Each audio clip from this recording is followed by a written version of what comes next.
Captain Sully Sullenberger's miraculous landing of U.S. Airways Flight 1549 in the Hudson River came more than 7 years after the 9/11 attacks.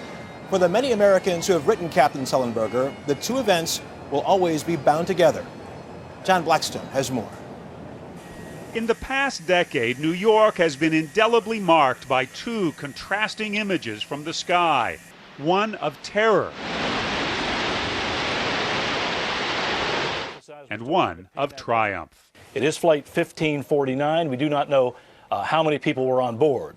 When U.S. Air Flight 1549 made an emergency landing on the Hudson River, it renewed memories of 9/11. But all 155 passengers and crew on board were saved.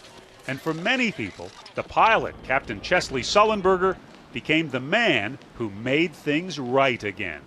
After some period of time, I understood how people could really appreciate the fact that there was a story of good news involving an airplane in New York City, that it really was, in a certain way, for many people, a bookend. His wife, Lori, says the messages linking 9/11 and the miracle on the Hudson began with a fax. And all it said was, America needed a win. Thank you. She treasures the letters he received.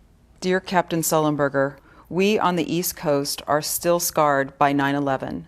So your splash in the river made us feel elated, serene, and happy for the miracle on the Hudson. Another writer recalled the terrible sights of September 11th. You helped me replace that image that for too long was so vivid and hurtful. The bottom line, it took Sully to fix it for me. For Sully, the cool and professional pilot, the events of 9/11 can still elicit anger today. This entire episode was an outrage. It was an affront to civilization. It turns out the insecurities born on 9/11 lived on in the Sullenberger family as well. Our daughters were very afraid, and I didn't actually realize that our younger daughter, Kelly, held on to that fear, actually, for years after that, about her daddy flying. That fear, too, was cured in the days after the miracle on the Hudson, as a family came to accept Dad as a hero.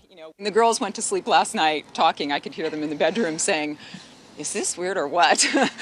This is Jolie. Sully and his family live in California, a continent away from New York. But he and the city share an unbreakable bond. One of the letters of thanks he received came with a gift, a mug with a message, which perhaps should say, New York loves you. John Blackstone, CBS News, Danville, California.